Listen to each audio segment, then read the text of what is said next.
We are thrilled to be in this highly anticipated webinar on the topic multidisciplinary approach to transformative learning for sustainable development with Professor Peter Charles Taylor. Your presence is honored to us, so we are so much excited to embark on this journey of knowledge exploration and growth together. Dear sir and madam, please note that we always come together on every first Saturday of English month through diverse area of knowledge disseminating and disseminations through CPEC. We all know that our continuing and professional education center is one and only the authorized center of Kathmandu University to conduct various teacher-based programs like the teacher TPD sessions, training, seminars, short courses, and long courses, webinars like this. So to continue this journey today, we have Professor Peter Charles Taylor. Let me share a brief introduction of our speaker for today's program. Peter Charles Taylor is a director of the International Transformative Education and Research Network and adjunct professor at Murdoch University School of Education. During 3 decades at Curtin University's Graduate Center of Science and Mathematics Education, Peter developed a model of research as transformative learning, which was designed to engage teachers and teacher educators in exploring their cultural histories, reconceptualizing their professional practices, and developing their agency as inspiring leaders. So, engaging stories of these educators' transformative learning experiences are recounted in a recent book co-edited with Professor Balchandran Mittal, Research as Transformative Learning for Sustainable Futures, Global Voices and Visions. So Peter supports the visionary leadership of his graduates as they transform teacher education programs in universities across Asia, Africa, the Middle East, and the Pacific.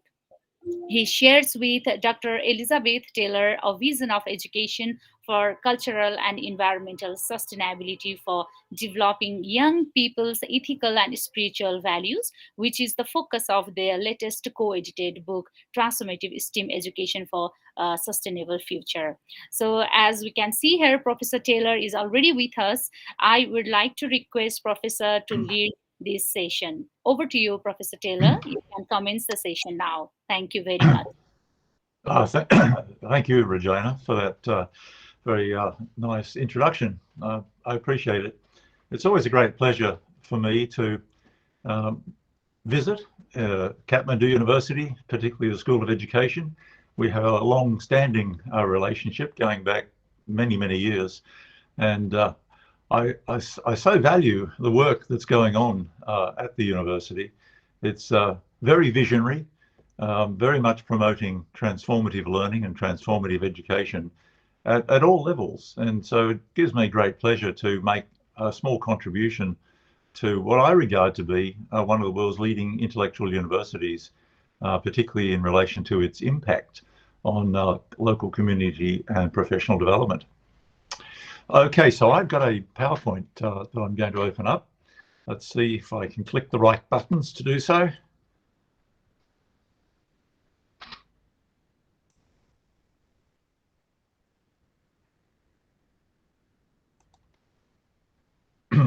Now, Regina, can you please tell me if you can see this?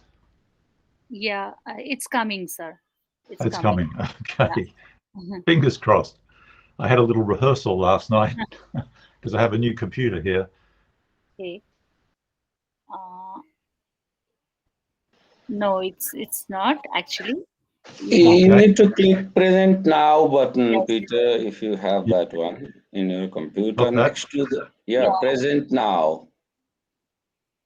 Okay. And in that you can see three, like Yep. tab, window, entire screen. Got it.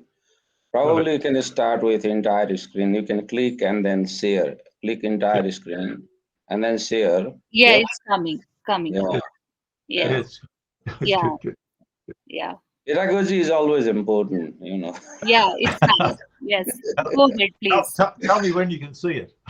Yeah, Yeah. we can see now. Yeah, Okay. pretty clear. So full Yeah. screen. Yeah. Okay. Great. Terrific. It's always great relief when you get the technology on side. Okay. So my opening slide here is about the multidisciplinary approaches, particularly in relation to science, technology, engineering, arts and mathematics, to transformative learning, particularly for the purpose of promoting sustainable development. And at the heart of that lies this notion of ethical valuing. So that encapsulates the major keywords that I want to talk about today. So I'm going to issue a professional challenge to us, and it is as follows. How can we STEAM educators transform the standard model of teaching and learning to engage our students in ethical valuing as and for sustainable development? Okay, so that's really the heart of what I'm going to speak to today. And I'm going to be drawing on our most recent book, which is co-edited with Dr. Elizabeth Lilly Taylor, Transformative STEAM Education for Sustainable Development, International Perspectives and Practices. And this book is a compilation of practitioners from a whole range of countries and levels of education speaking about the practicalities of their own classroom practices as they innovated with STEAM education.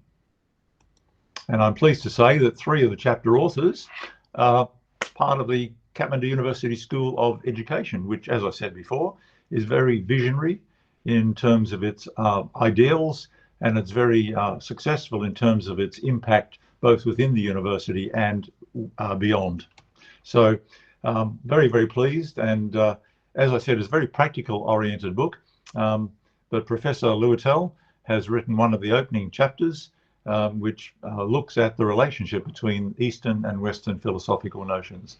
And I think that'll be of great interest to everybody here in Nepal and beyond, perhaps in India as well. So background, my background is in, I majored in physics at university in my first degree, and some of the earlier units that I studied were biology and chemistry and mathematics.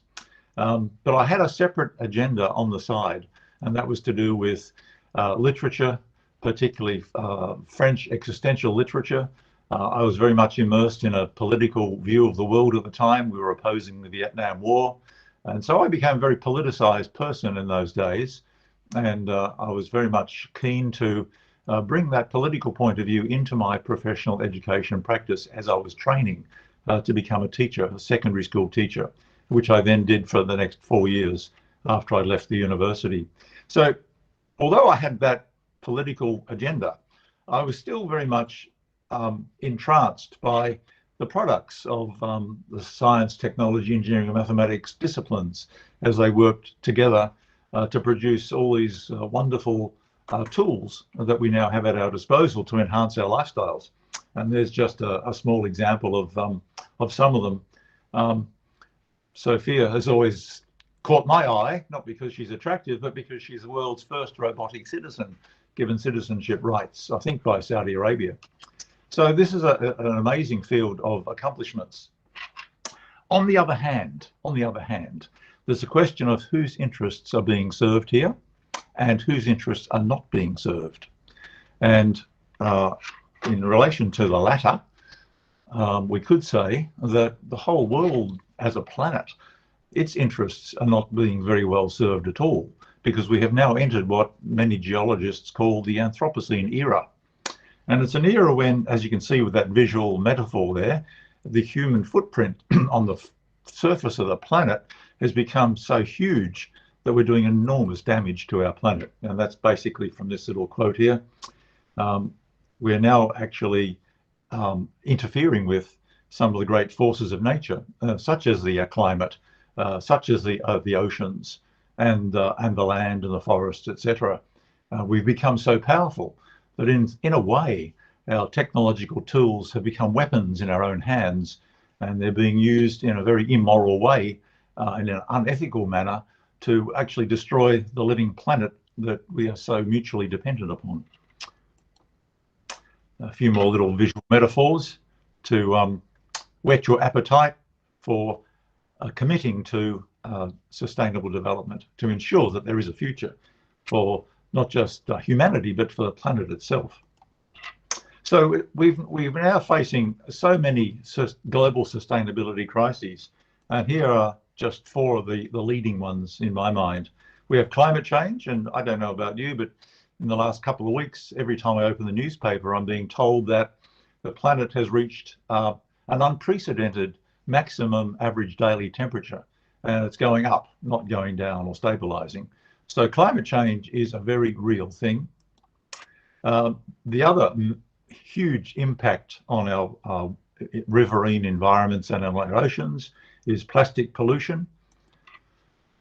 We are losing biodiversity, biodiversity meaning the diverse flora and fauna that we have across the planet that evolved with us and before us, because of deforestation in particular. So I'll touch on that in just a moment. And then, as I was saying a moment ago, Dr. Louisa Maffei has a wonderful video out talking about the concept of biocultural diversity, and that concept has arisen because of the concern about the loss of cultural diversity in the planet, and bringing together biodiversity and cultural diversity into the one concept, talking about our mutual relationship and dependence between culture and the biodiverse planet. So these are very, very real, huge global sustainability crises. Some of them are headlines, and some of them are in the back of our minds because we don't really see them being written up much at all. And that explosion indicates that we have yet another one occurring, the artificial intelligence revolution. And there's a huge debate going on at the moment about the benefits on the one hand and the huge downside of it in terms of, artificial intelligence taking over humanity. So I won't say much about that today, but it is a real concern, particularly for higher education, where ChatGPT is being used by students to write their essays, for example. So looking at a couple of examples here, the plastic pollution crisis, the World Economic Forum report says that way back in 2016, which is now 7 years ago, at least 8 million tonnes of plastics are being leaked into the ocean. I'll say it again, 8 million tonnes. Now that's happening every, not year or month or day, but every minute. Just get your head around that for a moment, the enormity of that. So it's the equivalent of this garbage truck dumping its load into the ocean every minute. So we're expected to have a ton of plastics for every 3 tonnes of fish in 2 years' time. And by the middle of the century, when we're supposed to have climate control under control, climate crisis under control, there's going to be more plastics than fish by weight. And there's a couple of little examples of the impact on the wildlife. And of course, there's now a growing concern about the impact on human beings as a result of ingesting microplastics, which seem to be everywhere, not just in our food lines, but also in the air that we breathe. So microplastics and nanoplastics. In relation to the loss of biodiversity, this crisis, the Living Planet report said that, which was published in 2020, just 3 years ago, way back in 1970, when I was a university student, humanity's ecological footprint was smaller than the Earth's rate of regeneration. In other words, whatever we did to the planet would regenerate, would heal itself. However, by now, given the weaponization of STEM products and tools, in order to continue with our current lifestyle, if the entire population of the Earth wanted to live like us, we would need more than the current planet that we have. We'd need at least another half a planet to sustain that kind of lifestyle. This is a lifestyle built on consumerism and materialism to a large degree. Biodiversity loss, I'll give you this little example, which is very emotional in many respects. So since 1970, there's been over 2/3 decline in the wildlife on average across the planet. And the main drivers of that, as I said earlier, are clearing of the forests in order for the expansion of agriculture and, of course, overfishing in the oceans because of our super trawlers that we now have available to us. So we've entered into what can be called the 6th mass extinction on the planet. And a little example here, this orangutan lives in that small orange patch up there in northern Sumatra. Once upon a time, it had a much greater range of forest, but the forest has been cut down and there's now just 2.5% of the original forest left for these animals to live and to breed and to thrive and to feed. Why? Because again, agriculture and illegal logging, etc. It's become one of the most threatened of the great apes worldwide. Now, I hasten to say, I'm not just pointing the finger here at Indonesia, because Australia is amongst the world leaders in deforestation and the loss of our native wildlife. So it's a worldwide problem.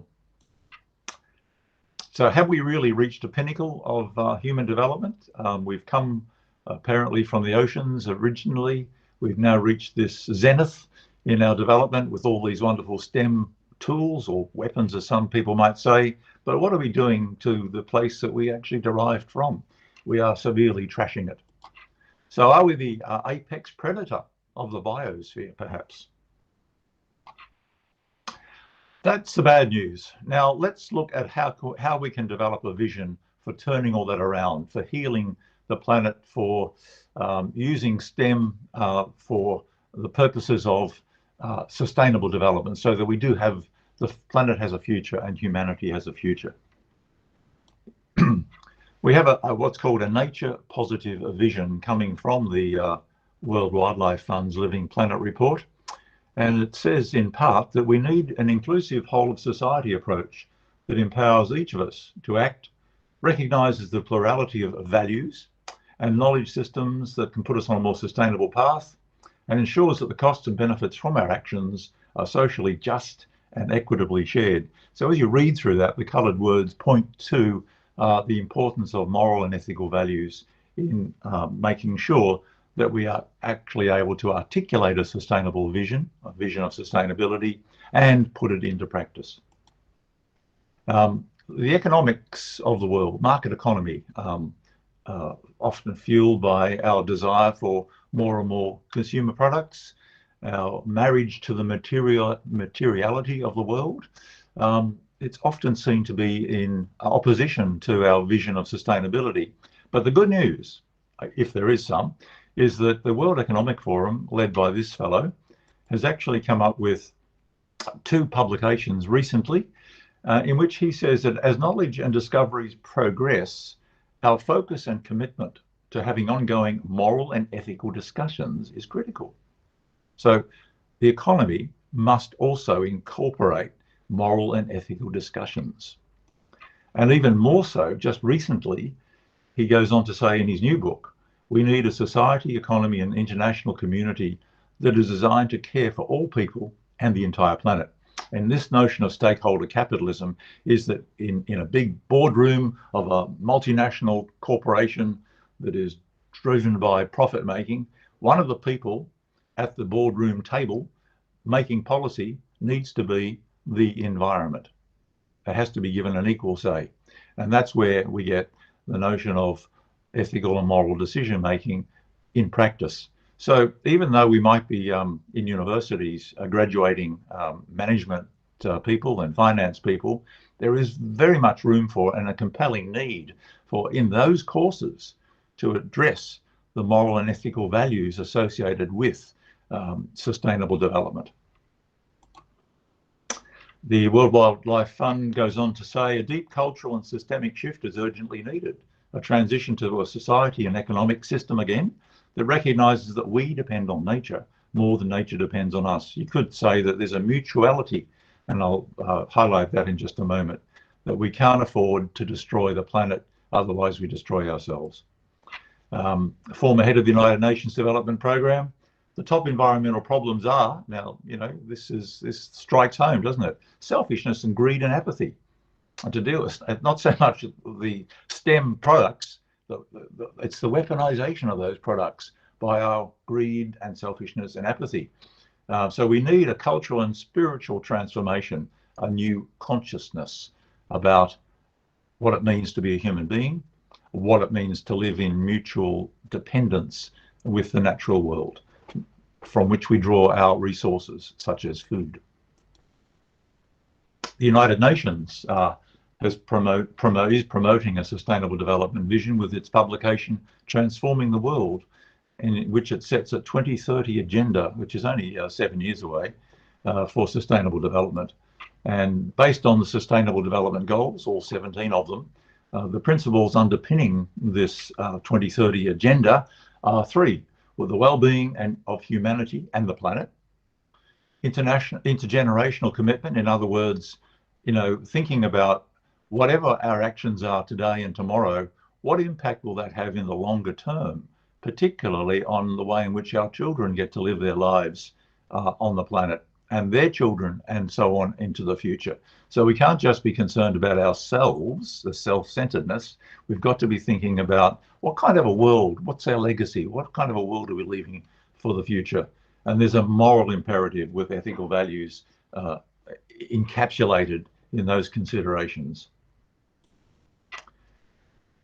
The OECD released this report, the future of education. So now we're turning to what's the role of education in promoting not just a sustainability vision, but also practices as well, particularly educational practices.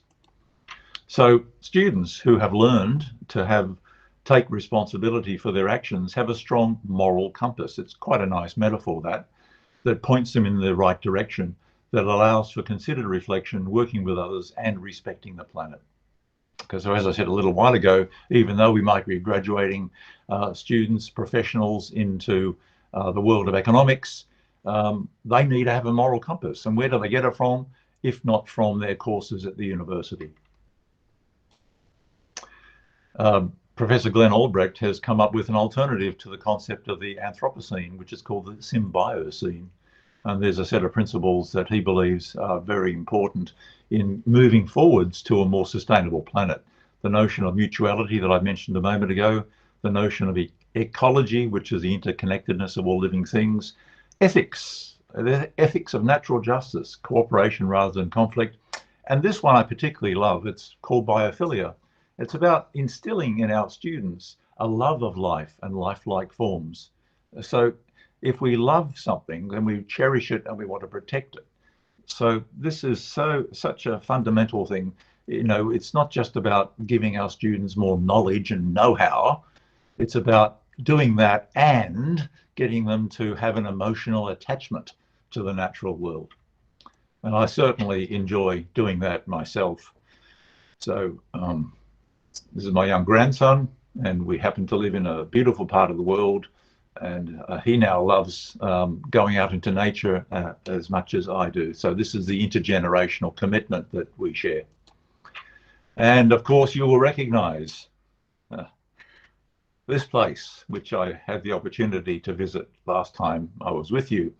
And you have such a beautiful country. I mean, it's hard not to fall in love with it. The natural world is stunning. It's unparalleled. And the relationship between the natural world and local people has a huge history from which we can learn much about how to live sustainably in Nepal and more generally on the planet itself. That's my daughter, by the way.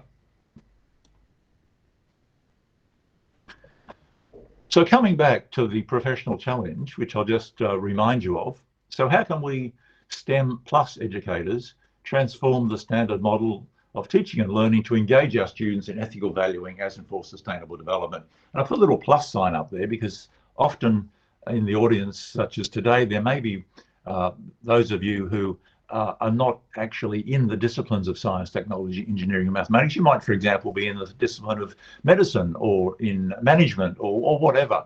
So I'm trying to reach out to all disciplines beyond the silos, the individual silos, and embrace everybody. And that's where the notion of multidisciplinarity has its strength. So the standard model that I've mentioned, this reminds me of my university experiences, sitting in a lecture theatre, passive, silent, and watching what the lecturer was writing on the board, the overhead transparency. My consciousness, my awareness, my learning was focused entirely outwards, beyond myself, on the world outside of the classroom. It was such a sterile environment. There were nothing from the outside world ever made its way into those lecture theatres, apart from the symbolic interaction with the equations and so on that were written for us to copy down. Whether we understood them or not was another thing, but we had to reproduce them at the exam at the end of semester. So I suffered through a science degree majoring in physics in a way that was very much less than meaningful. And when I look back on it, it had absolutely nothing to say about sustainability. But nevertheless, this can be done well and should be done well. There are many ways to improve this lecturing process, to transmit knowledge from teacher to students, and that's where the entire constructivist revolution of the last 30 years comes into play. And transformative learning is built on that constructivist revolution. So there are many ways of making learning in classrooms such as this much more meaningful.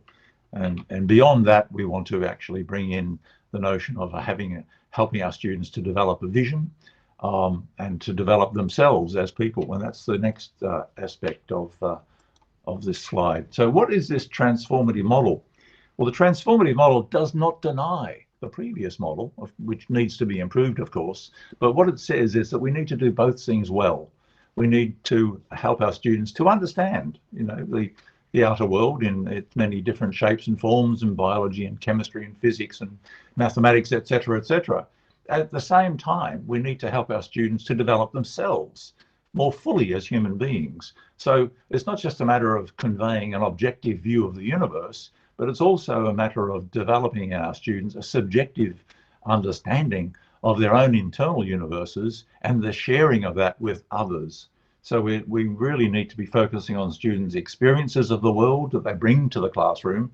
They're developing their connectedness, that is their relationship with each other and with the world outside, through developing their ethical values, as I've mentioned many times. Aesthetics is so important, and this is where biophilia is related to this notion of aesthetics, understanding and appreciating the beauty of the natural world. And we can do that through various approaches to developing their creative instincts. So what we're trying to do with the transformative model of learning is to develop students' objectivity and subjectivity, which is a holistic approach to the development of their knowledge, skills, and values. So how can we do that? And I've mentioned transformative learning because that's one of our key concepts here. So let's have a quick look at that. A couple of visual metaphors. A young boy who's grown up, framed by a particular set of knowledge and values about the world and his place in it.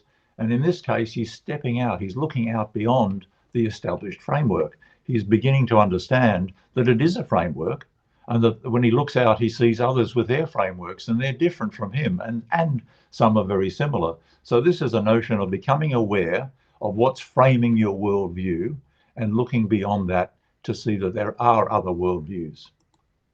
And there's a couple of small cartoons here, which actually have serious messages.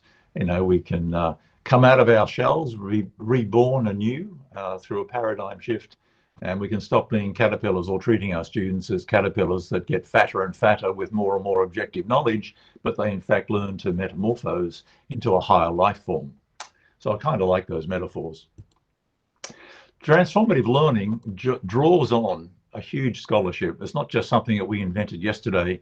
It goes way back hundreds of years, actually. And here I've just shown a handful of the scholars the well-known scholars in many respects from the 20th century, but I put a W in front of that, the Western wisdom traditions. Western because these are scholars from the Western world. Now, as I mentioned earlier, at Kathmandu University School of Education, your dean is promoting also, in addition to this, an Eastern wisdom tradition, because we can't live by the West alone. That would be a very presumptuous and narrow assumption that one size fits all. And with biodiversity, we have a diverse set of wisdom traditions around the world. And so it's really important that we don't just recolonize our thinking about sustainability with one single Western worldview. So I'm sure Professor Lewitell will have much more to say about that himself. From that scholarship over the last 100+ years, we have distilled 5 learning capabilities, 5 transformative learning capabilities, which we think are essential to develop in our students in order for them to become agents of transformative change in relation to the sustainable development of the world around us. The first one is, as that little framework showed a moment ago, cultural self-knowing. Know thyself. Understand what underpins your views of the world, your habituated interactions with it, your assumptions, your premises. What are they? You know, before we can actually change people's internal universes, they have to understand themselves, what they are, who they are, where they come from, why they believe what they believe. So cultural self-knowing involving reflective thinking, looking into the mirror, learning to see anew who you are. So we must help our students to do that, not just sit passively in a classroom and absorb objective knowledge. The second really important learning capability is developing students' relational knowing. That's the principle of connectedness and mutuality, where they learn to engage in nature-based play, especially for very young children, early childhood education, and also in that process with each other. So there's a mutuality and mutual understanding being developed across often cultural borders and religious borders. We need to develop this notion of mutual tolerance, mutual understanding, and a desire to cooperate rather than to conflict. So if we can get over our almost inbuilt fear of the other, and learn to cooperate, then we'll probably learn more easily to cooperate with the natural world rather than be in conflict with it as a source of our rapacious appetites. Number 3 is critical social knowing. So, okay, you can see the problems in the world, but why are they there? You know, why are we over devouring the planet's natural resources? Whose interests are being served? Whose political and economic interests are being served, and whose are not? And there's some very powerful curriculum theorizing in that area by people like Habermas, for example. So this is really important that our students learn to recognize the so-called enemy and not be overwhelmed by the impossibility of changing global economic structures, etc. But they need to learn who is responsible for creating the mess, and more so, it's not just a finger pointing exercise outwards saying you're to blame, you're to blame, you're to blame, but those 3 fingers pointing backwards are saying to the student, how much are you responsible also for perpetuating these social injustices and these this damage that's going on? You know, do you go to the shopping center and come back with a plastic bag? Why? I'll touch on that in just a moment. The next one is visionary and ethical valuing. Now, you can overwhelm students, and we really need to avoid doing this. We can make them depressed by telling them about helping them to understand all the problems of the world. We need to lift them up, give them a sense of moral agency that, okay, we can see that the world can be better, should be better, and that's a place that we would like to help to develop. So visionary and ethical valuing. This is really important that we give students an opportunity to see how, at least locally in their local communities or families, that they can make a difference, so they can develop their agency, And that's the next one, practical knowing, that they need to be able to do something outside of the university, outside of the school, in the local community. So this is about helping our students to reach out of the classroom and make a difference locally. And once they start to see that they can make a difference, then their agency and sense of moral purpose will develop much more rapidly. Now, I put those learning capabilities in a circle, and I gave them numbers simply because I wanted to talk to you about them one after the other, but none of them are privileged, and they all interact with each other. So that adds to the complexity of our pedagogies and curricula, but it also offers teachers a creative challenge. Where do we start? How do we do this? And so on. And I hasten to say there is no single best approach. It's not like rote learning. It's not like rote learning, teaching for rote learning. It's about giving educators creative opportunities. But of course, we really need, as educators, to develop these learning capabilities ourselves. You can't teach what you haven't learned. So that's the starting point, is really teacher education and professional development of teachers by skilled people such as those at Kathmandu University School of Education, who can do this within the university and in an outreach sense in local communities. So transformative STEM education. We have those two perspectives, developing the disciplinary knowledge of the silos such as physics and chemistry and biology, etc., on the one hand, and developing these teaching and learning capabilities on the other hand, transformative learning capabilities. So there's where we need to be developing a new curricula and our new pedagogies. Big challenge, but a challenge that is so worthwhile and so important that we really need to embrace that. And that we have done that recently by bringing the arts into play with STEM subjects, STEM silos. By the arts, I mean the literary arts, the writing, reading, visual arts, representation through paintings, photography, drawing, etc., and the performing arts, which includes acting out, drama, etc. So this whole range of really important arts subjects can help us in the STEM education space to develop in our students their creativity, their sense of aesthetics, their ethics, and their rhetoric. That is the ability to communicate and express to others. And that's so important if we're graduating new teachers to go out into schools. They need these capabilities in order to enhance transformative learning in themselves and in their students. So how do we do that? The arts are getting bad press in the West. They're sort of being underfunded, which is such a tragedy. The arts are embedded in all cultures. They bring us all to life. They enrich our lives through these particular manifestations of the arts, as I've just mentioned. They are there. They are wonderful ways of re-experiencing ourselves, communicating and re-experiencing the world and acting on the world. We don't have to just use objective scientific knowledge that has no room for the subjectivity of the student or the teacher. So a couple of little quotes that I really love. Art is not always about pretty things. It's not just about making things look pretty. It's about who we are, what happens to us, and how our lives are affected. And this one's very poignant, I think. Before children speak, they sing. Before they write, they paint. As soon as they stand, they dance. Art is the basis of human expression. And I've seen that as a parent and now as a grandparent. Very, very true indeed. So, let's keep that going. Let's keep the child going up into the adult stages of life. Let's enhance students' learning capabilities through the arts. So here we are, adding the arts and STEM, and what we come up with is something that we're now calling STEAM education. It's not the end of the story. It's just a big step into the future.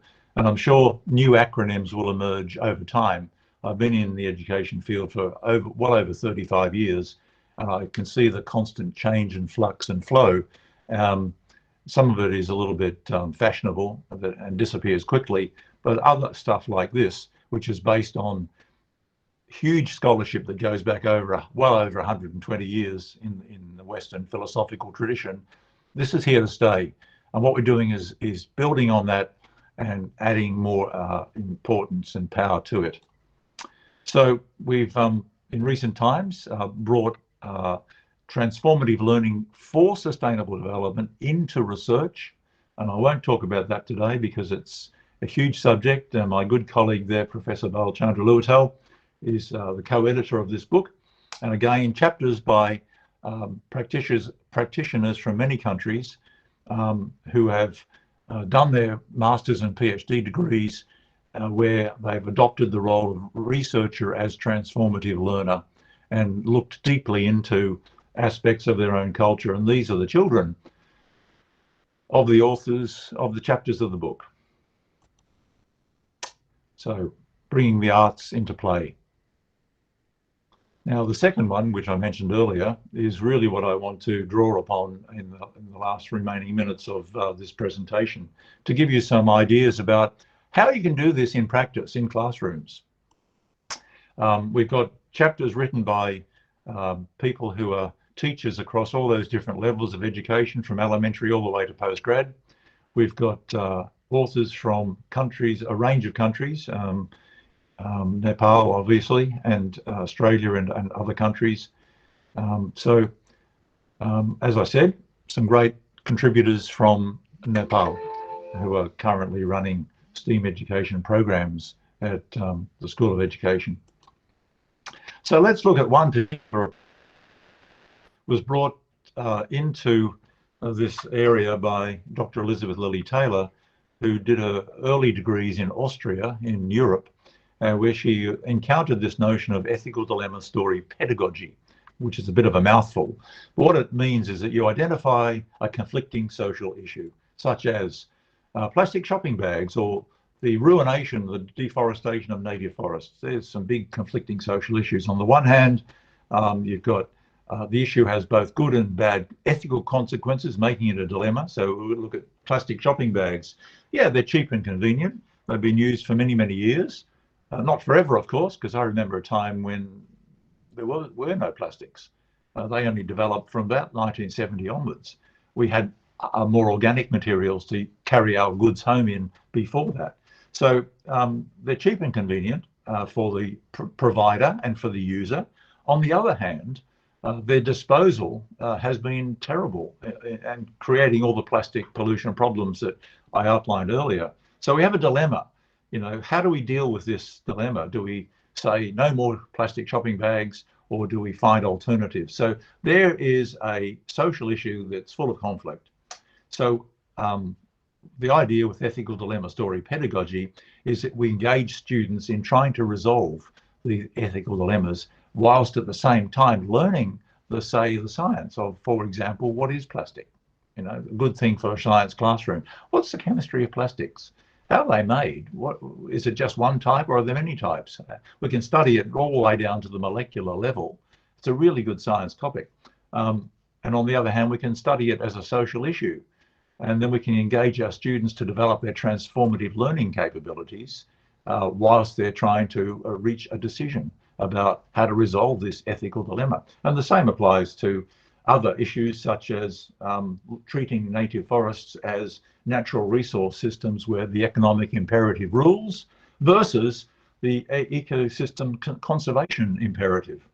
So there's lots of possibilities. And what I'd like you to do today while you're listening to me talk here is think about what are the conflicting social issues that exist in your community and perhaps across the whole country of Nepal. What ethical dilemmas can you identify that you might be able to develop into an ethical dilemma story pedagogy? And by that, I mean this, that we start off by writing a story. This is where we draw on the arts about conflicting social issues. The characters in the story experience the actual ethical dilemmas. Now, those characters, if the story is written by a teacher, those characters are the age and cultural and social backgrounds of the kids in the classroom, so the children can relate to the characters in the story, and they see the characters in the story trying to deal with the ethical dilemmas, and there's children in the classroom then take those on board as their own dilemmas and then they get to role play those characters in the classroom in various ways. The details of how you do that are in the book. But we've got plenty of evidence to show that this is very impactful on students developing those transformative learning capabilities whilst learning the discipline that they're involved in, whether it be science or biology or whatever. So, as I said earlier, it's not either or, it's developing the disciplinary knowledge and skills as well as these transformative learning capabilities. That's what makes it integrative, interdisciplinary, integrative learning. A good example of this, it's this particular case of the plastic bags was a subject of this young lady, Dr. Piang Manilam, who's a chemistry teacher in Thailand. She did her PhD study with Dr. Chokchai Yuanyong, and I was a co-supervisor. She took up the notion of ethical dilemma story of plastics because in Thailand, a lot of the cultural celebrations involve floating objects down rivers, and traditionally they were made from bamboo and plant matter, but these days they're made of, guess what, plastics. So she was very concerned about what happens to those plastics that go floating down the river. And so she took on this notion of an ethical dilemma story pedagogy, developed a story based in the cultural and social and political context of her part of the world. And she took it into the classroom while she was teaching the chemistry of polymers or plastics. And she engaged her students over one semester or one term, one school term. This is at the high school level, I think year 10, and engaged them in what's called project-based learning. So the students were there able to come up eventually with alternatives. And there's one of the examples there, using biodegradable plastics made from cassava, which is a plant that grows locally. So the details of that, again, are in chapter 15 of our book. Just shifting this to a different context, Dr. Ray Williams, who did his PhD under my mentorship, collaborated, and he's a head of maths, collaborated with his colleague in that school, St. Mark's College, who was the head of English. And they decided that they wanted to engage their students in understanding about environmental destruction as a result of housing development, the metropolitanization of the rural area. So they picked a book, they didn't write a story, they picked a picture book that tells that story in pictures, not in words. So can you imagine using a book like that in a mathematics classroom? Well, quite a challenge for Dr. Ray Williams and his colleague. So they brought this into a year 9 maths class. And with the picture book, you can see here, this is the first picture. There's mum and a baby looking out of the window. All they can see is the beautiful natural world with trees and native animals, etc. By about page 10 or 15, looking out of the window, it's changed enormously because of housing development. So there's a whole series of pictures that go from the beginning to the end here. And what the students did was to analyze mathematically the photographs, and they would count the number of houses, they would count the number of newly introduced feral animals, they would surmise about the growth of the population, and they would develop these graphs using their TI Inspire calculators. So they would record this data. They would then reflect on that data individually and in small groups and with the teacher in the whole class. And the influence of the English teacher was to get them to write down what they were learning from a critical reflective point of view in writing in a narrative form. So here's the arts coming in, the literary arts. So at the end of the day, they would produce a report that they'd share with the class, and the two teachers would then apply their individual but complementary assessment criteria to the quality of the students' learning outcomes. Again, details in chapter 13. Moving up to higher education, the preparation of new teachers, we have Dr. Neni Mariana, primary maths education specialist in UNISA in Indonesia, and her master's teacher student, Tricia. Now, what was delightful about this is that Tricia was training to become a primary school teacher or elementary school teacher. And she knew that she would need to teach the children, amongst other things, mathematics, because primary school teachers teach across the disciplines. Her supervisor, Neni, knew that Tricia was a passionate dancer of cultural dances, of ethnic dances, and there's some photographs to show that. So Tricia loved teaching traditional Indonesian dance. She was a dancer and now she's a dance teacher, but she disliked, with a spelling mistake, she disliked learning mathematics. She really had a phobia about mathematics. She wasn't very good at it, and she thought, oh, I don't really want to teach this, but I have to. So she needed to overcome that attitudinal barrier. So what Nanny did was to say to Tricia, well, look, videotape one of these dances, record it, and then look into the dance itself and analyze it mathematically. So that's what Tricia did for her master's project. And she identified so many mathematical concepts, both numerical and geometrical, that she then was able to take that and combine it with her teaching of mathematics.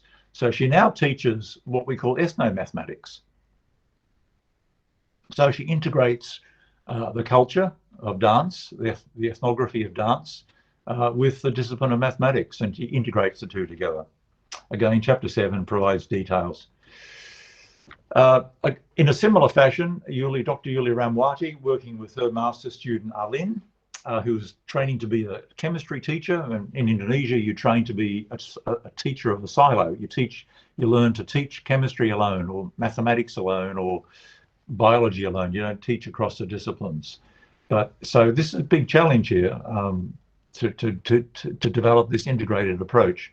Now, Arlene was concerned about laundry waste water polluting river. In local communities, there are laundries where people take their washing to get done, and they're done in washing machines, and then all that wastewater is released into the environment and runs down the hill and goes into the river. So the rivers start becoming full of detergent matter.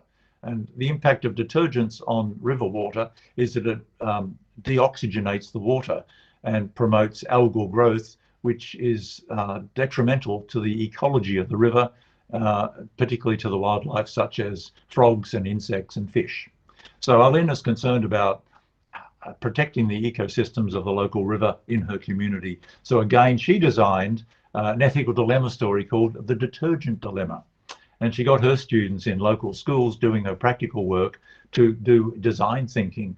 And again, the pedagogy of that is well established, and you can read about the details of this in chapter 6 of the book. The students were using smartphones, their own smartphones, to do online research. So technology, chemistry, social issues, all coming together in this integrated manner. And I think we're getting close to the end here.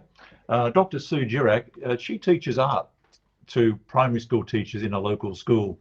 Her supervisor for her PhD is Associate Professor Jeff Lummis from Edith Cowan University. And Sue was both of them are very concerned about environmental issues.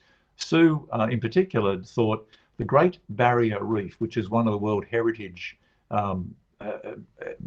coral reefs that's off the northeastern coast of Australia, it goes for 1,000 kilometres or so. It's in great danger at the moment because of climate change affecting the acidification of the oceans. And what that does is bleaches and kills the corals.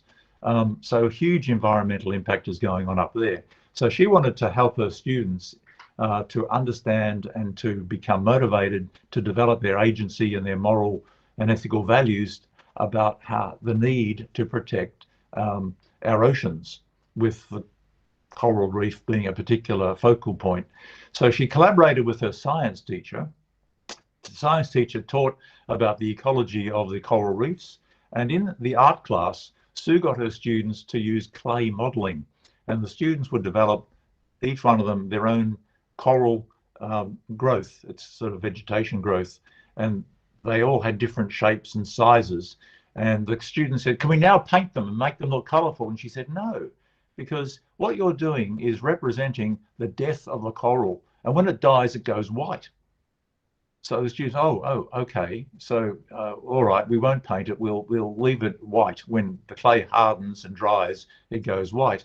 So then she got her students to create an art exhibition in the school, invite their parents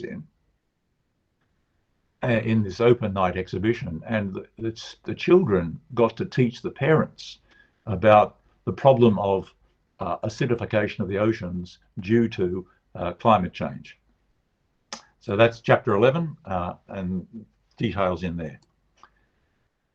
So yeah, it's a terrible phenomenon, seeing these beautiful, absolutely stunning coral reefs dying off and becoming bleached. And there's some of the children's sculptures. Okay, one last one. Dr. John Worth, he teaches secondary school up in Queensland, and he was wanting to teach his students about genetics. So he decided he would also at the same time put his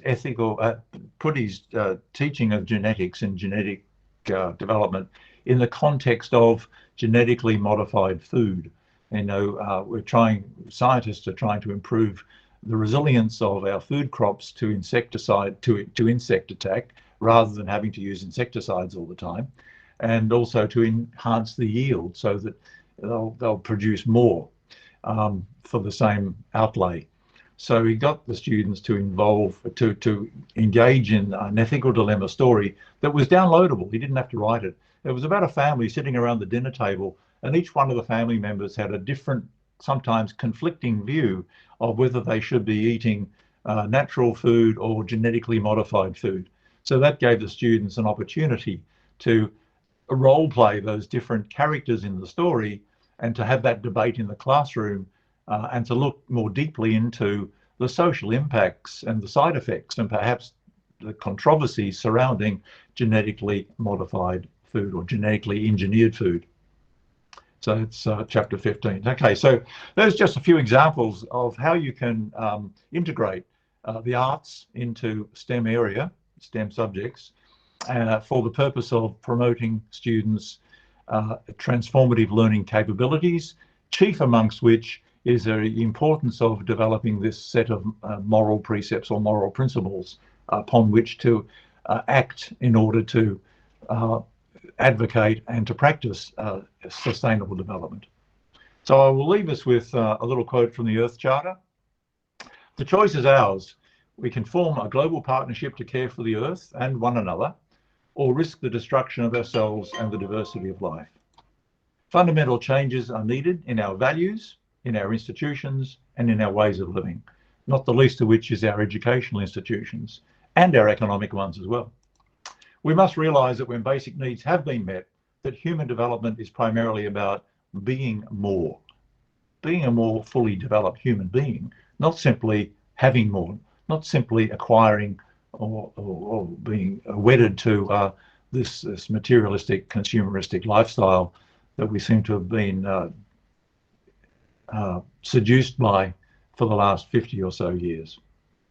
So that's the Earth Charter. You can find that on the internet.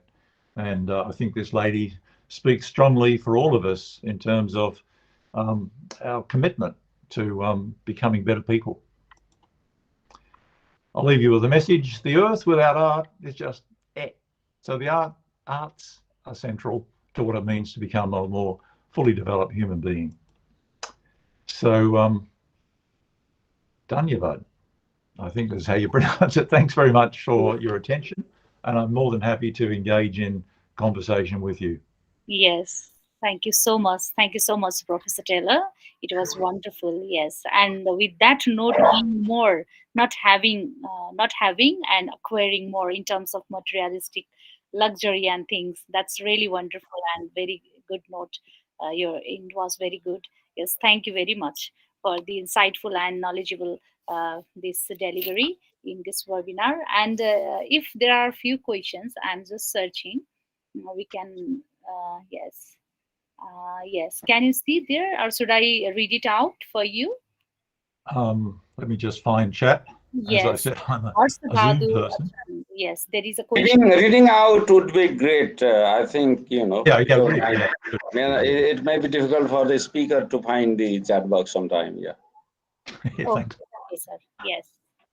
So there is a question, Professor Taylor. So can we apply ethical dilemma, story pedagogy in mathematical content like algebra of grade 9-10? I'm going to say yes, but I'm not the expert.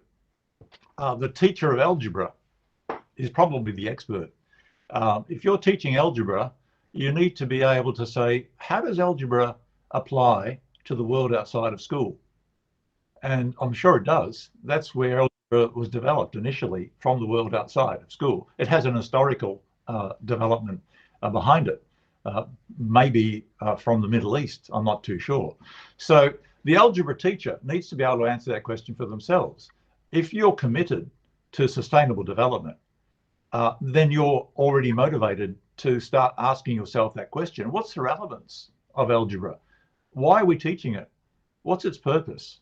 You know, what do I hope my algebra graduates are going to do with this knowledge?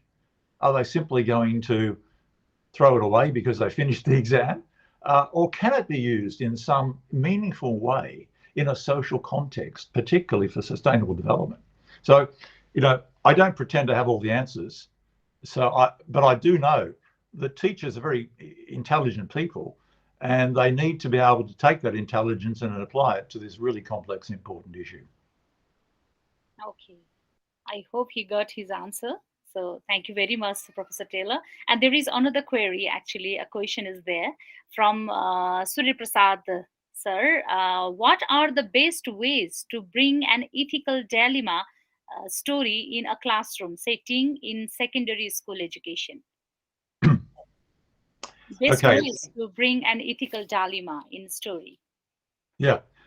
Look, it depends on the context, and there are many different ways to do this.